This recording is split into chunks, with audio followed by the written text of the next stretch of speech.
టీఎంసీలో సంక్షోభం, మమతకు చుక్కలు చూపిస్తున్న అమిత్ షా. ఒకప్పుడు పశ్చిమ బెంగాల్ రాజకీయాల్లో మమతా బెనర్జీని ఎదుర్కోవడం అసాధ్యమని భావించేవారు. టీఎంసీ అంటే మమత, మమత అంటే టీఎంసీ అనే స్థాయిలో ఆమె పార్టీని నిర్మించారు.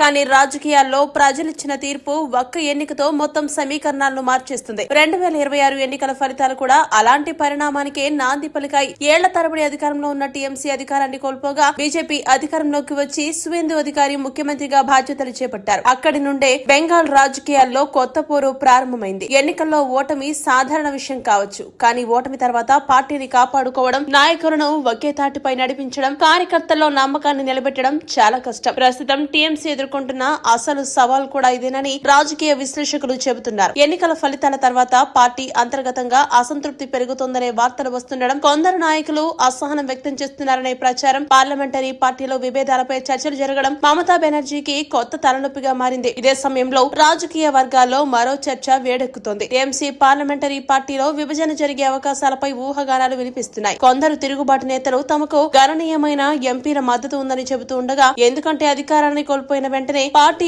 ఐక్యతపై ప్రశ్నలు రావడం ఏ రాజకీయ పార్టీకైనా హెచ్చరిక లాంటిదే. ఇక్కడే అమిత్ షా పేరు ప్రముఖంగా వినిపిస్తోంది. బీజేపీ రాజకీయ వ్యూహాల్లో అమిత్ షా పాత్ర గురించి ప్రత్యేకంగా చెప్పాల్సిన అవసరం లేదు. ఎన్నికలు గెలవడం ఒక దశ అయితే, ప్రత్యర్థి పార్టీని బలహీనపరచడం మరో దశ అని బీజేపీ మద్దతుదారులు చెబుతూ ఉంటారు. బెంగాల్లో కూడా అదే వ్యూహం అమలవుతుందా అనే ప్రశ్న ఇప్పుడు రాజకీయ విశ్లేషణలో కనిపిస్తుంది. టీఎంసీలో పెరుగుతున్న అసంతృప్తి, నాయకుల మధ్య భిన్నాభిప్రాయాలు, అధికారాన్ని కోల్పోయిన తర్వాత ఏర్పడిన అయోమయాన్ని బీజేపీ రాజకీయ అవకాశంగా మార్చుకునే ప్రయత్నం చేస్తుందని చాలా మంది భావిస్తున్నారు. మరోవైపు సువేందు అధికారి పాత్ర కూడా ఆసక్తికరంగా మారింది. ఒకప్పుడు మమతా బెనర్జీకి అత్యంత సన్నిహితుడిగా ఉన్న ఆయన ఇప్పుడు బెంగాల్ ముఖ్యమంత్రిగా అదే టీఎంసీకి ప్రధాన రాజకీయ ప్రత్యర్థిగా మారిపోయారు. టీఎంసీ బలాలు, బలహీనతలు, కేడర్ నిర్మాణం, నాయకత్వ శైలి గురించి ఆయనకు పూర్తి అవగాహన ఉందని రాజకీయ వర్గాలు చెబుతున్నాయి. అందుకే ఇటీవల ఆయన చేపడుతున్న రాజకీయ భేటీలు, వ్యాఖ్యలు, వ్యూహాలు మరింత ప్రాధాన్యం సంతరించుకున్నాయి. అయితే ఎన్నికల ఫలితాలు మాత్రం బెంగాల్ రాజకీయాల్లో మార్పు వచ్చిందనే వాస్తవాన్ని స్పష్టంగా చూపించాయి. ఇప్పుడు మమతా బెనర్జీ ముందు ఉన్న